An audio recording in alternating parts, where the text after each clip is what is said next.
Yes, hi, hello everyone. Welcome back to BCCA. I'm Rajesh, faculty for SCM&DM and SPMBB. See, guys, this is our most awaited, the epic marathon for CMA final, SCM&DM. Okay, so so first of all, I'm going to tell you what was covered in this part one and part two marathon. See, guys, part one. In part one, question number 7, network analysis covered 14 marks weightage. Next, question number 8, maximum minima game theory for question number 8A, 7 marks. Question number 8B, business forecasting covered 7 marks. Question number 4A from chapter number 4, activity based costing and throughput costing. Okay, 7 marks. Then question number 6B, simulation, 7 marks. Okay, so in total 14 plus 14 plus 7 plus 7, 42 marks covered under part 1.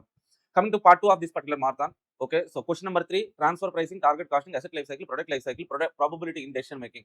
Okay, so 5 chapters. Question number 3, 14 marks covered under part 2. And coming to question number 6A, sorry. Question number 6A, assignment transportation LPP. 6B covered under part 1. 6A covered under part 2 of this epic marathon. Question number 130 marks MCQs. Okay, so bullet MCQs. I have compiled bullet MCQs PDF. In that PDF, past attempt questions, MQP questions till December 25, MQP1 MCQs also covered. Okay, so compiling all those MCQs, I have prepared bullet MCQs material and I have discussed those MCQs in part 2 of this marathon. Okay, total weightage, total marks covered under part 2 is 51 marks. In total, 42 plus 51, 93 marks will be covered under this particular part 1, part 2 of the epic marathon. See, next one, question number 1 covered, question number 2, marginal costing not covered, question number 3 covered under part 2, question number 4, A covered under part 1, 4B for the particular question number 4B, I'm going to provide the PDF. Guest questions are important questions, theoretical questions. Okay, so in that PDF, you can find in our Telegram channel. Okay, join the Telegram channel. You can find this particular theory, SCM theory part. Next one, question number 5, not covered under part 1, part 2, but covered under wildfire marathon. To watch that standard costing, I will be providing link to watch that wildfire marathon standard costing. So will be provided under description of this particular video. Now coming to question number 6, 6A covered in part 1, 6B covered under part 2, 6A, part 1, 6B. Okay, question number 7 covered under part 1, question number 8 also covered under part 1. That means that is all about question number 1 to question number 8 of SCM and DM. Okay, so see guys, watch this marathon completely. Okay, watch this video till the end and part 1 and part 2. So watch these videos, part 1, part 2 videos completely. So you will definitely get some confidence. Practice these problems thoroughly. Practice, watch this marathon 1 or 2 times. Practice these problems with some confidence. Go to the examination. Definitely you'll get some good score. Okay. Guys, one more thing I want to tell you guys. Okay, if you are getting scared about SCM and DM, don't get scared, guys. Okay, so the preparation strategy is very easy. Okay, so our strategy is like for 3 questions, sir. For 3 questions, okay, 3 14 mark questions. For that means, okay, either 14 mark single question, network analysis 14 mark, or else other questions, okay, 7 mark questions. Like that, prepare for 3 14 mark questions perfectly. Okay, whatever the chapters I'm going to discuss in this particular marathon 1 and marathon 2, at least prepare for 3 questions perfectly. Okay, so perfectly means 3 14 mark questions. At least we can expect 3 into 10, 3 10s, 30 marks we can expect. Okay, so on an average, prepare for 2 questions average. Okay, if you write on an average 2 questions, 2 14 mark questions, mean at least you can get 7 and 7. For 2 14 mark questions, 50% of marks only I'm allocating. So 7 and 7, 14 marks. 30 plus 14, 44 marks. And in part 2, MCQs are also covered. MCQs. Okay, so MCQs covers 30 marks. But at least worst case, I'm sure that 10 MCQs will be there in the examination from our bullet MCQs. Okay, 10 into 2, 20 marks. In total, 30 plus 14 plus 20, 64 marks. Okay, definitely. Okay, if you prepare this marathon, practice these problems, there is chances that definitely you can clear. Sometimes there is chance that you can get okay, 50 plus 60 exemption also you can get, sir. Okay, so don't get scared about SCM and DM. This is one of the easiest subject. If you prepare conceptually, if you practice the problems thoroughly, okay, there is a chance that you can get high score from SCM and DM. Okay, so so next thing is like materials. Coming to materials, the material which I have used in this marathon, sir. Okay, so handwritten notes of SCM and DM will be shared in our Telegram channel. Okay, so again, the link to join the Telegram channel will be provided in the description. You can download that handwritten notes. Okay, next one, strategy. What is our strategy for SCM and DM is like, okay, here I have provided nearly 93 marks weightage covered under part 1 and part 2. For that 7 marks, you have to read the theory, sir. I'll be providing a PDF for the theory as well. Okay, so our strategy is like at least 3 questions. Prepare for 3 questions perfectly. Okay, write the 3 questions perfectly. So let's say 3 questions mean 3 14-mark questions, sir. Okay, so from that 14-mark questions, 3 14-mark questions, at least you will get 10 10 10 30 marks. Okay, write 2 questions average. Okay, at least try to write on an average 2 questions. Prepare the 2 questions average. Okay, out of 14, at least you will get a 7 7 14. That means 30 plus 14 44 marks. Watch these MCQs. Prepare these MCQs. Okay, so definitely I'm sure that 10 to 12 MCQs will be asked from this particular. Okay, so MCQ bullet MCQ PDF, sir. Okay, so at least worst case 10 MCQs will be there in the examination. That means 20 marks. 44 plus 20 64 marks. Okay, there is a chance to get 64 marks from this part 1 and part 2 of marathon. Okay, watch this marathon. You will get, definitely you will get some confidence, you will get some good score. Now coming to regular batch, okay, so after the examination for June 2026 attempt, the regular batch is going to commence from December 20th. And so now coming to after results, if you get if you clear either group 3 or group 4, whatever it is, if you find our BCA marathons contributed something towards your success, then after getting results, okay, contact us, message us, okay, so that we will invite. After the results, we will be conducting some fest. Okay, Firestorm, we know we have already conducted for previous attempt. Next attempt we are going to conduct a Firestorm 2. Okay, we will invite you to that particular Firestorm 2, so that you can visit our BCCA campus. You might be watching this marathon from somewhere in India. Okay, so from other states you might be watching, but okay, if you want to visit our BCA after the results, okay, contact us. We will invite. Okay, along with your parents, you can visit our BCA campus. There we will do some felicitation to your parents. Okay, next one, sir. Please like, share, comment. Okay, if you find this video useful, comment down the video from where you are watching this video, so that I will get to know that how far this video got reached. And don't forget to like this video, like, share, comment. Okay, so thank you all guys. That's it. Let's get started, guys. Another thing is like this video got uploaded at 1.25x speed. Due to time constraint in YouTube, maximum you can upload 12 hours video. So due to the time constraint, I have uploaded this part 1, part 2 marathon, the epic marathons at 1.25x speed. If you find this video a little bit faster, means reduce playback speed. Keep that playback speed at 0.75. Then you will be comfortable with this video. Or else, if you find this video a little bit slower, means you can increase the playback speed. That's it, guys. Thank you.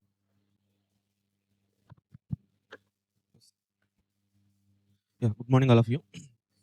Shall we start, sir? Okay. See, this question number 7, sir. Our target is question number 7.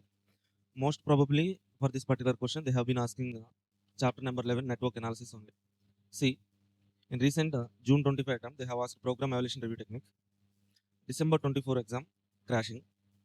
June 24, program evaluation review technique. December 23, PERT.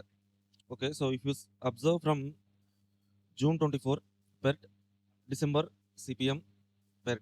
Okay, that means we can expect okay, whatever it is, but we have to learn program evaluation review technique and CPM as well. Okay, so once again, we have to learn some basics of network analysis, sir, before entering into the concepts and all. Basics, it will take okay 45 minutes to 1 hour. Basics and network diagram drawing. Yeah, okay. See,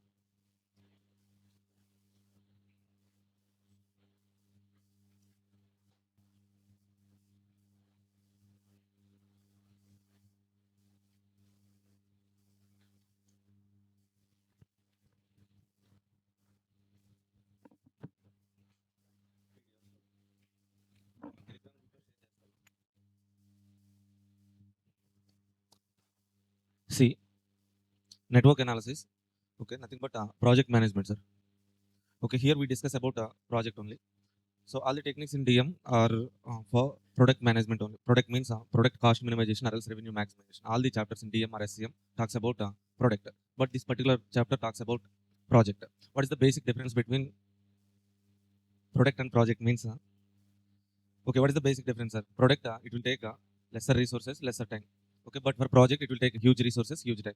As the projects are consuming huge resources and as it is taking huge time, we have to manage and control the particular projects. Why, sir? Why we have to manage and control means if you are not managing these particular projects, means cost to overrun will happen, sir. Cost to overrun means projects, it will take a huge time span, 5 years, 10 years, 15 years, sometimes 20 years. Okay, so huge time span means we have to manage and control those projects. Otherwise, it will be cost to overrun, sir. Okay, for manage and control of the projects, we have 3 techniques here: capital, budgeting, Gantt charts, and network analysis. Our target is network analysis. Under network analysis, projects are okay. So huge, big projects will be classified into small activities. Okay, so huge projects will be there. Those projects will be classified into small activities. Let's say, for example, the construction of small buildings, sir. Building. Let's say 3-stair building we have to construct. So what are the activities we have to perform while constructing a building, sir? So we have to divide some small activities now. From the beginning, okay, tell me some activities we need to perform. Land, basement, foundation, pillars, slabs, walls. Okay, like that different activities will be there. So we have to classify the projects into small activities. Okay, after classifying the project into activities, we have to arrange those activities in a sequence. Okay, in which sequence we have to perform those activities, and we have to arrange one sequence. Okay, after arranging those activities in a sequence, we have to draw network diagram. Okay, so once we have drawn the network diagram, okay, on that network diagram itself, we have to, for each activity, we have to represent time duration of each activity and resource consumption of each activity. Time duration and resource consumption of each activity. So after drawing network diagram and representing time duration and resource consumption of each activity, then we try to manage and control the projects. So here under network analysis, we have floats calculation and program evaluation review technique, CPM, resource leveling. 4 concepts are there, sir, for management of for managing and controlling projects. Okay, here in this particular chapter we have 4 concepts, but out of these 4 concepts, so this is a basic inter-level concept only. This program evaluation review technique, most probably, so most repeatedly they're asking these 2 questions only. Okay, resource leveling concept, some one problem only there, but till now they haven't asked this particular question concept. So now, what we are going to learn in this particular chapter means, first of all, we have to learn basics. What is an activity? What is an event? Okay, types of activities, types of events, errors in network diagram drawing, conventions while drawing network diagram. Then we have to practice some network diagram drawings. Then we have to learn about critical path. Then, okay, floats calculation, a small concept. After that, program evaluation review technique, CPM, resource leveling. This is total overview of this particular chapter. Okay, let's start with basics. What is an activity, sir? So we are dividing, we are classifying huge project into small activities. So what is an activity means? It's a process or operation that consumes time and resource. So whatever the process that consumes time and resource is called as an activity. Okay, these activities are named with capital alphabets. Okay, in network diagram we represent activities with straight lines. Okay, so event. What is an event, sir? So for any activity, starting point will be there and ending point will be there. The starting point and ending points are called as events. The starting point and ending points of any activity is called as event. Okay, so we name these events with numbering 1, 2, 3, 4, 5, like that. Okay, representation, we represent these events with circles. Okay, so let's take an activity A, starting point and ending point. Okay, starting point is called as starting event or tail event. Ending point is called as head event. Okay, so don't get confused. Starting point is tail, starting is tail, ending is head, sir. Okay, so types of activities. There are 3 types of activities basically: preceding activity, succeeding activity, simultaneous activity. Say for example, 3 activities are there. Activity A is started here and ending here. And once A is completed, we can start B as well as C at the same time. Okay, once A is completed, at the same time we can start B as well as C. Now, A is preceding activity to B and C. For B and C, A is preceding activity. Okay, so from B and C point of view, A is preceding. For A, B and C are succeeding activities. Okay, so then now B and C are simultaneous activities to each other. Okay, preceding activity A is preceding to B and C, succeeding activities B and C are succeeding to A, simultaneous B, C are simultaneous activities. Why means these 2 activities we can perform at the same time, simultaneous activities. Now, types of events. Okay, so basically here we have 3 types of events. Here we have seen tail event, head event. Apart from this tail event and head event, we have 3 types of events here. Okay, merge event, burst event, merge and burst event. Merge event means an event at which 2 activities are meeting, or else an event at which 2 activities are ending is called as merge. Okay, burst event means an event at which 2 activities are starting or else 2 activities are splitting. Okay, ఒక event దగ్గర 2 activities వచ్చి meet అయినా లేదా అక్కడ end అయినా కానీ దాన్ని మనం మర్జ్ ఈవెంట్ అంటాం. An event at which 2 activities are starting or else an event at which 2 activities are splitting is called burst event. At the event at which 2 activities are meeting at the same time 2 activities are splitting, meeting 2 activities, splitting 2 activities. That event is called as merge and burst event. Now, so very important one, sir. This one, errors in network diagram drawing, sir. So first basic error is looping error. Sir, what is this looping error means?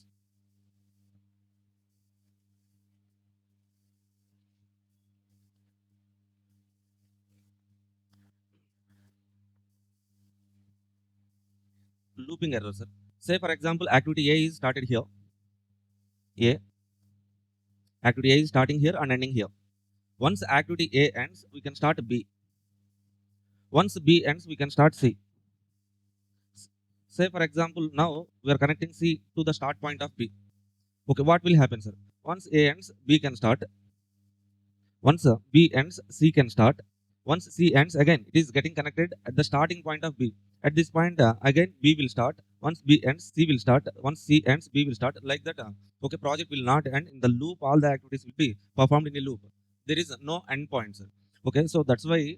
So what is the basic rule in network diagram drawing is there should be one start point and one end point for any network diagram, sir. One start point. So here in this diagram we have one start point. Okay, fine. But here we are not having any end point. Okay, any project should end at any point of time. Any project should end, right? So that's why we should have one end point. But in this diagram we are not having any end point. This project is not getting ended at any point. So that's why this is called as an error. We should not form loop while drawing network diagram. Okay, why means the basic rule: one start point, one end point for any network diagram. So next one, second error is a hanging or dangling error, sir. Hanging or dangling error means, see, first one looping error, next one hanging or dangling error.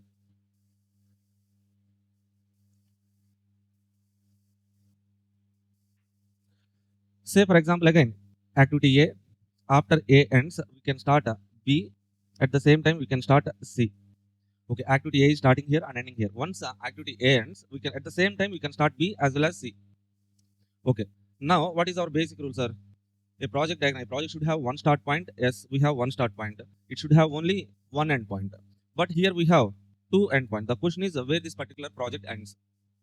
Okay, so where this project ends means we have two end points. A project should not have two end points now. So no, that's why we have to make one end point only. Okay, so we should not leave this activity C to hang like this. So that's why this is called as hanging or dangling error. Okay, so to correct this particular error, what we have to do is like we can use a dummy activity, sir. A dummy activity like this. Okay, from C to B also we can connect, or else B to C also we can connect. Let's say if I connect from C to B. Okay, so what is this? First of all, we have to understand what is this dummy activity, sir. Dummy activity is represented with dotted lines. Okay, so it is also an activity represented with dummy line, dotted lines.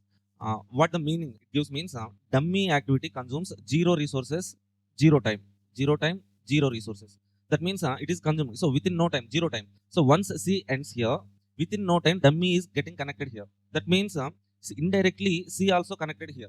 Then what the meaning we can take means at this end point B is ending, C is also ending. So what is the end point of this project means this is the end point. Okay, now let's say for example, now if I connect dummy activity from B to C in this direction, then what will be the end point, sir? So this is the end point. Okay, so within zero time, within no time, B is getting connected here. This is end point. Okay, this is how we can resolve this particular hanging or dangling error. We can use dummy. Next one, most important one, sir. In any network diagram, we can see this particular point. So errors in preceding and succeeding activities.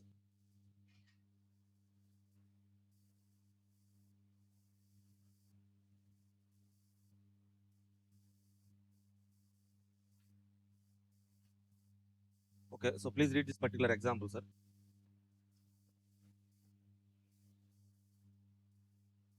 So in most of the network diagram drawings, definitely this point will be given, sir. Without this particular adjustment, there won't be any network diagram.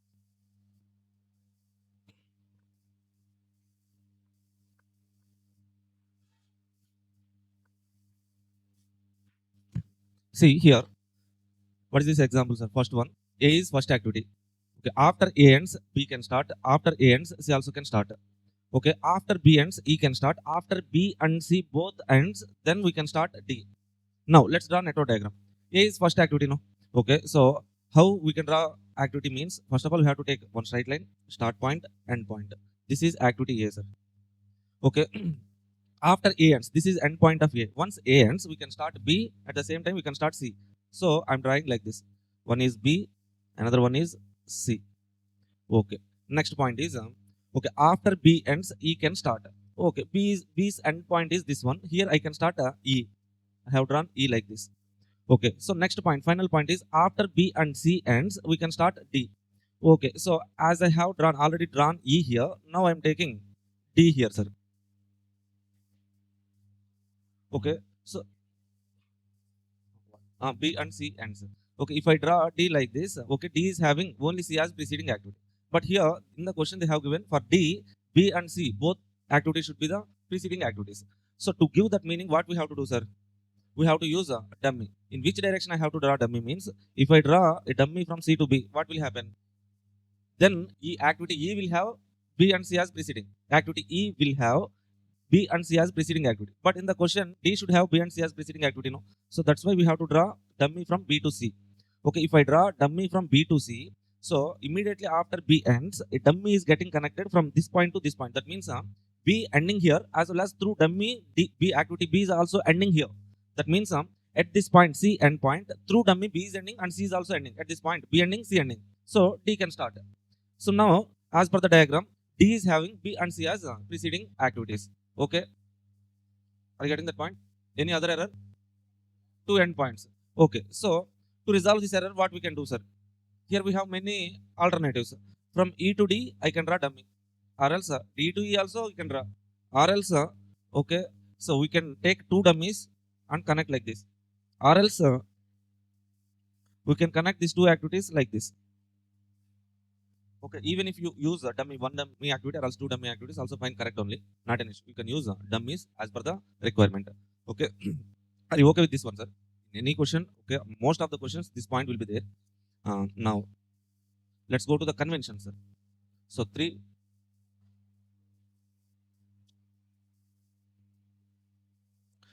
errors, sir. So first one, looping error. Why this is an error means, okay, our basic rule is like one start point, one end point should be there. As in this particular diagram, we are having one start point, but no end point. That's why this is error. Second one, hanging or dangling error. One start point is there, but two end points are there. Again, this is error. To resolve that error, we are using dummy. So third one, we have to be careful while drawing this preceding and succeeding activities. Okay. So next one, conventions. Some kind of rules. So activity should be represented with straight lines. Event should be represented with circles. Time flows from left to right. So that's why as time flows from left to right. That's why we are calling it as a starting event, ending event. That means an activity started at the left event, ending at right event. That means time is flowing from left to right. Okay. So another one is like a head event number should always be greater than tail event number. Why means okay, as time flows from left to right, to represent that flow of time, we have to take, if I have to give numbering to the events, I have to give like this 1, 2. So tail head event number should always be greater than tail event number. Okay. So next one, do not cross the activities. Whenever we are drawing network diagram, you should not cross the activities directly like this. If any situation you need to cross the lines means, then you can use gates. Gate is something like this. This is called as gate, sir. Okay. So another one, most important one is like one start point, one end point, sir. Okay. So network diagram can be given in two ways, sir. Two types. Sir. So first one is like directly they will give activities. Activities A, B, C, D. Activity, the preceding activities are succeeding activities. Like this, they will be giving the question. Okay, then you have to be careful while drawing network diagram. Okay, so another way is like they won't give activity A, B, C, D like that, but they will give activities with event numbering. Okay, event numbering means here 1, 2. 1, 2. So here in this 1, 2, 1 is an event, 2 is an event, but 1, 2 is an activity, sir. Okay, so 1, 2 is an activity, but 1 is an event, 2 is an event. 1 is start event, 2 is end event of particular activity, 1, 2. Okay, if this kind of sequence is given, okay, it's somewhat as per the numbering sequence, we can easily draw network diagram. This is easy. But what the mistake most of the students will do is like, if the question is given like this, they will draw network diagram like this, sir. So activity A, no preceding activity. Let's say preceding activities. Activity A, no preceding activity. So they will take like this A. Then after A, B, B. Okay, after B, C. Like this, they will draw network diagram, sir. What is the mistake, sir?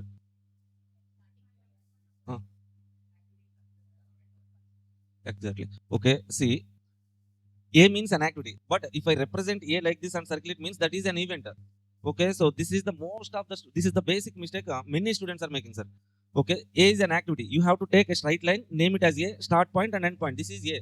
After A ends, B can start. Means okay, from A end point take B.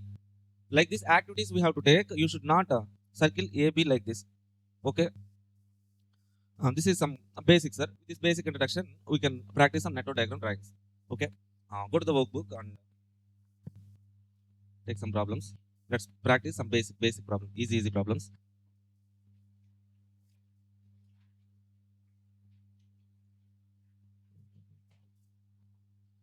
For network diagram drawing, we have to practice, sir. You have to practice many questions, then only you will get some clarity. Okay, so come to the page number 11.12. Okay, that is crashing question, but we are not doing that problem, sir. Just for this particular question, okay, read that activities and previous or preceding activities are given. Just look at this particular table, this one only, this table, these two columns. Read the two columns and so don't look at the network diagram. Okay, so read these two columns and try to draw network diagram. Even if you make some mistakes, okay, fine.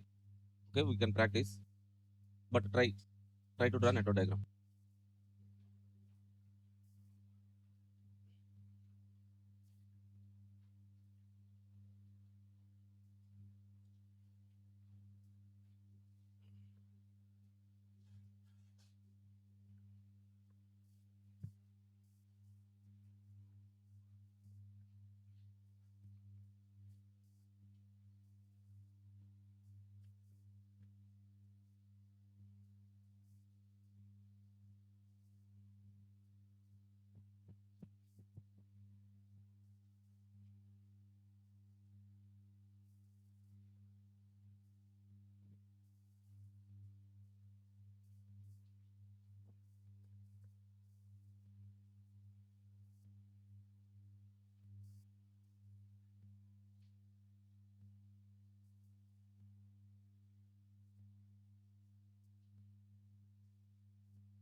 Done.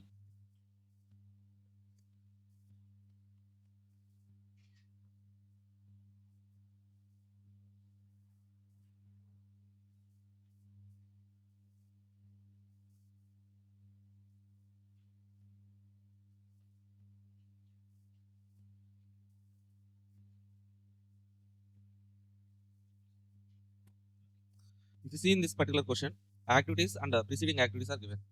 A is not having any preceding, B is also not having any preceding activity. That means what, sir? A, B are both are starting activities. That means okay, we can start A and B at the same time. Take one start event, a particular project. Okay, at the same time take A and B. This is A, this is B. Okay, so from right to left, read the particular question from right to left, preceding to succeeding. That means okay, so after A ends, C can start. After A ends, D can start. Okay, once activity A ends, we can start C and D. Right, split two activities, sir. Say for example, if I take like this C and D here, then what will happen, sir? Then E, for E preceding activity is B and C.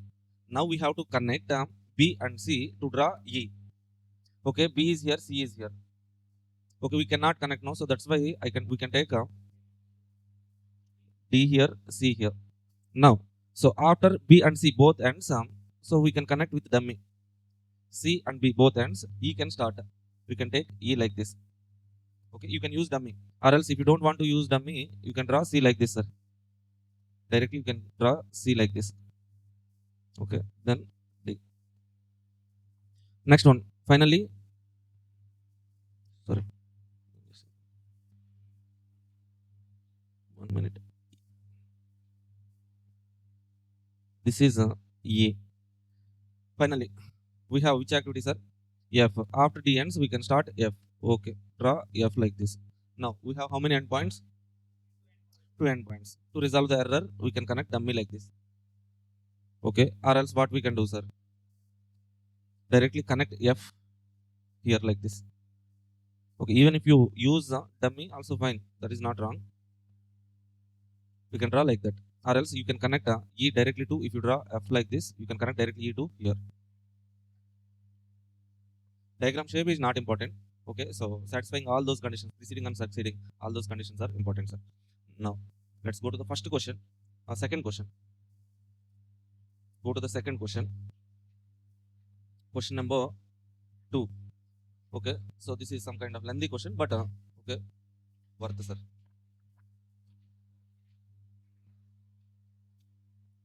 Here they have given some description of activity that is not at all necessary, not at all needed. Okay, read this activity and preceding activity. Okay, with this condition, try to draw network diagram, sir.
Their activity A is not having any preceding activity. That means, first of all, draw activity A, straight line, start point, end point. Okay, so for B, preceding activity is A. C also preceding activity A. Okay, B and C both are having A as a preceding activity. Okay, that means after A ends, immediately we can start B and C. From A end point, split B and C. Then from C we can draw D. From B and C, E. So we have done that adjustment, no? Same preceding succeeding activities are that adjustment only.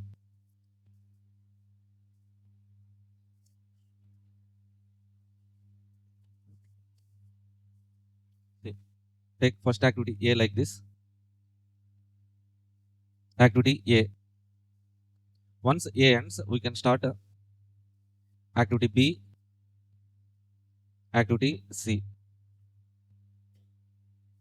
Activity B, activity C. Now C, from after C ends, D can start. Okay, from C endpoint, draw D like this. Okay, after BC ends, E can start, right? Okay, so we have to draw E here like this. But what will happen, sir? E is having only B as preceding activity. We have to take dummy. Which direction we have to take dummy? From C to B.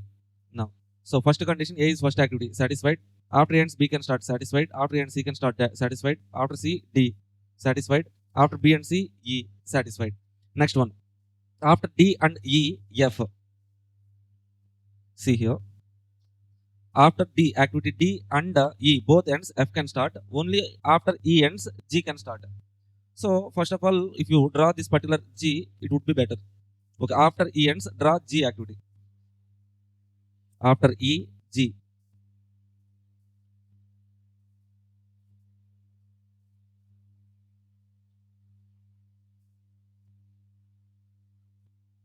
Then we have to draw what? F. After D and E both ends, we have to start F. Okay, now again, F should have D and E as preceding activities. We have to draw dummy. Which direction, sir? E to D, D to E, F should have preceding activity D and E, right? Okay, so that's why we have to take this direction. Then F will have D and E as preceding activity. G will have only E as preceding activity. Okay, as dummy is in downward direction. Next one, we have to run F and G. Next, H. After G, H. After F, I.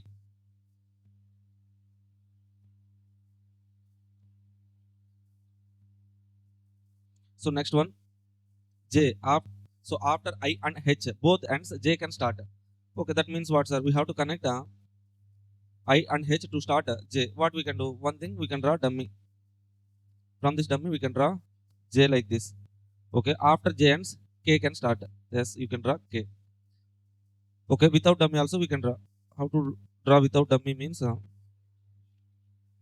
connect these two activities I and H. Then which activity?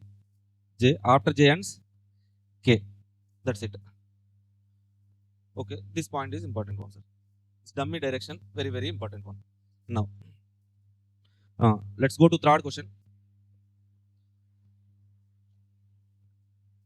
Third question. For this question, draw network diagram.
See, activity A and B are not having any preceding activities. That means take one starting point, starting event. From that event, split two activities A and B. Starting event. From this event, split two activities A here, B here. Okay. Now, after drawing A and B, so after A and C can start, after A and D can start. Split two activities. So if I take C and D here, what will happen? So after B and C, E. From B and C, we have to draw E. But so here, that would be some kind of problem. No? We have to use gates. That's why take D here, C here. We can connect B to C, a dummy. Or else directly you can connect C to B. Like this also, fine. Okay, now. So from this point, we can draw E. Activity E. So from D and E, we have to draw what? So if D is like this, from D and E, we have to draw F. Let's say I have drawn F like this. Take two dummies and connect. Fine. Or else directly connect D and E, draw F.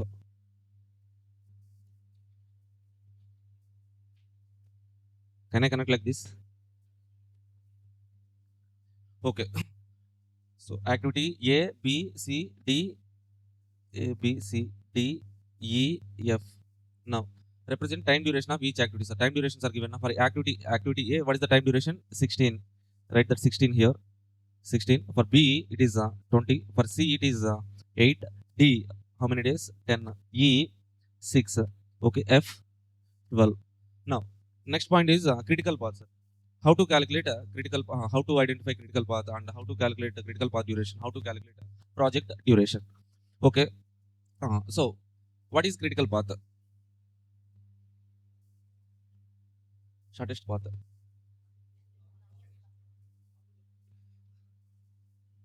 Okay, see, critical path. We can calculate critical path in two ways, sir. One is from floats way. That means we have to calculate total float.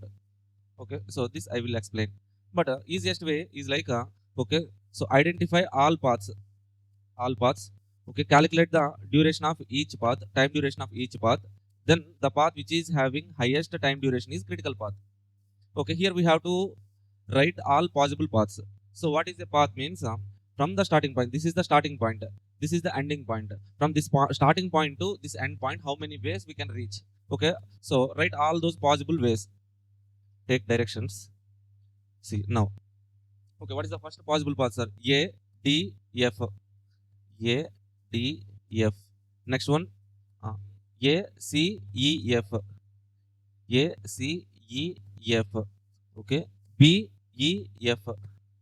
B, E, F. Okay, we can go B, C, D, F. B, C, D, F. Okay, so we cannot take this particular path. Why, sir? Okay, so C is moving from this point to this point, downward direction, but we cannot go in opposite direction. Okay, so 3 paths are there. Now let's calculate the time duration of each path. How to calculate time duration of each path, sir? Add the time durations of okay, activities of that particular path. A 16, D 10, 12. How much? 38. ACEF. How much? 42. Next one, 38. So which one is the critical path? The path which is having highest time duration is called as critical path. What is the duration of critical path? 42. What is the project duration? Critical path duration is only the project duration. To complete the project, we have to complete this path, this path, this path. That means when a project will complete, it means when we complete all those paths. Okay, it will take 42 days to complete the project. Project duration is 42 days. Okay. So another way is like floats way, sir. From floats way also we can calculate a critical path. How can we calculate a critical path from floats way? Means the path in which all activities total float is 0 is critical path. Okay, so we will discuss that one later. Let's go to the floats concept, sir. First concept, easy concept only. Okay, so we do some basic problem, then we move to the program evaluation review technique. So floats. Let us try to understand this particular concept, floats, with an example. Say for example, an activity A is there. The time duration of that particular activity, time duration is to complete that activity A, we need 7 days. What is the deadline? Due date of that particular activity A is, let's say, 9 days. Due date or deadline. Okay, 9 days.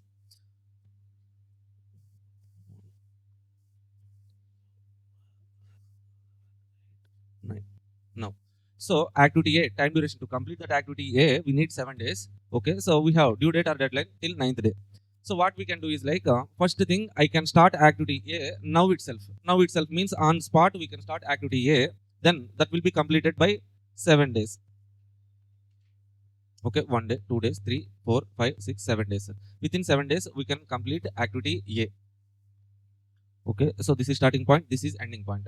How early I can start an activity A means right now on spot. That is called as earliest start time.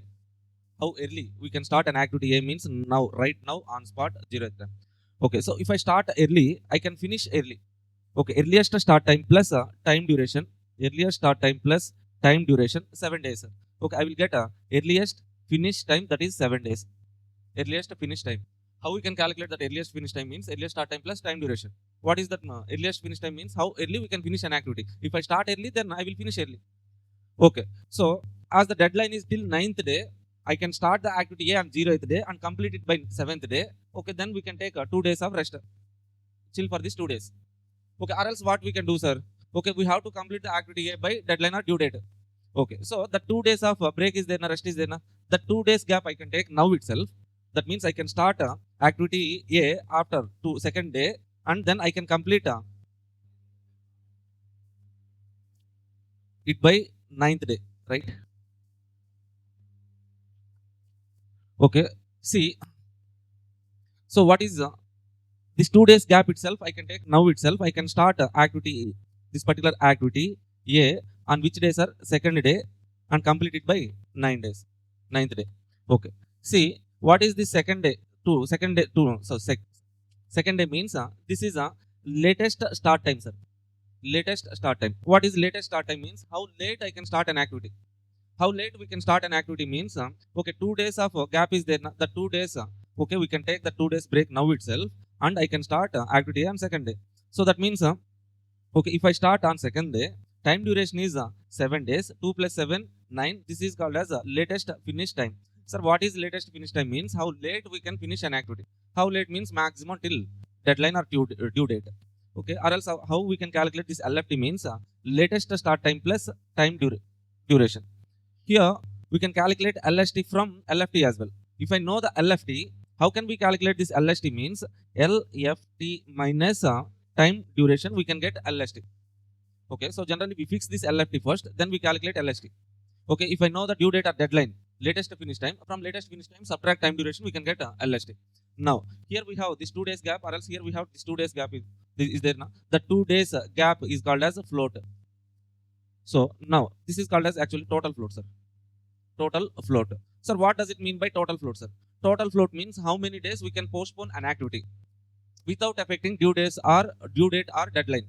Okay, so total float means how many days we can postpone an activity without affecting its due date or deadline. That is called as total float, sir. Here we can postpone the activity by 2 days. Okay, so even if I postpone the activity by 2 days, it will not affect the due date. What will happen, sir, if I postpone by 5 days? Then so ending date will be more than 12 days. Okay, so then it is crossing deadline. Okay, we cannot postpone 5 days. We can postpone 2 days. That is called as total float. Now, how to calculate the total float, sir? How to calculate this total float means this is a difference between 2 start times or else the difference between 2 finish times. 2 start time difference, 2 minus 0, 2, 9 minus 7, 2. Okay, now let's the formula for total float. Total float, that is equal to, okay, so LST minus EST, 2 start time difference or else 2 finish time difference, LFT minus EFT, 2 start time difference or else 2 finish time difference.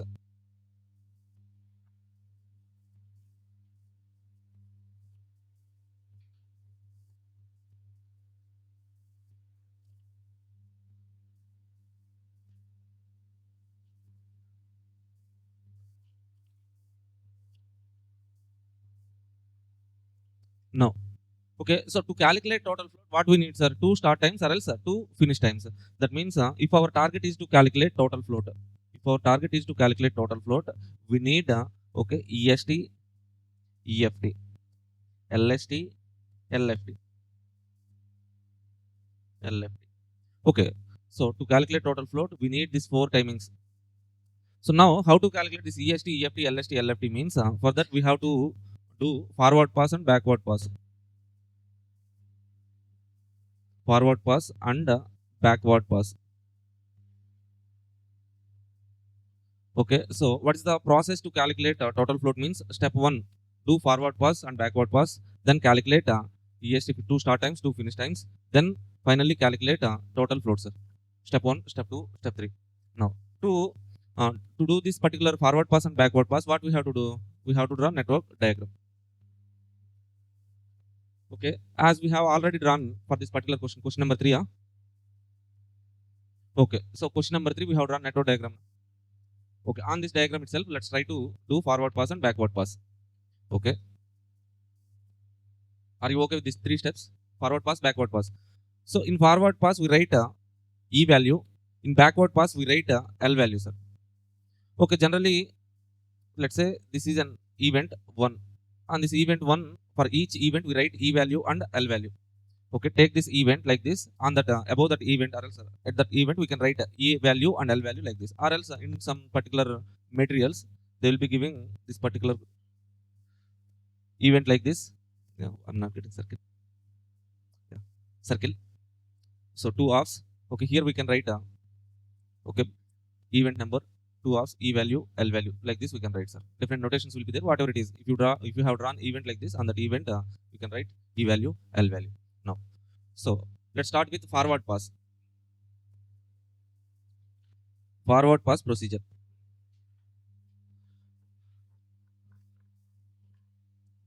Okay, so all these concepts, everything is there in our concept book, sir. If you open our concept book, okay, so each and everything is there, line to line. Page number 11 point something is there in concept book. Sir, what is forward pass, sir?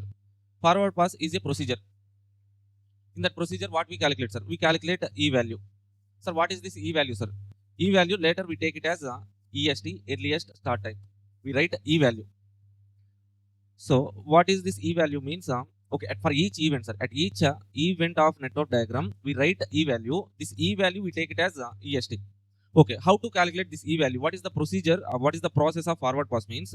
First one, step 1, sir. Point 1, for first event,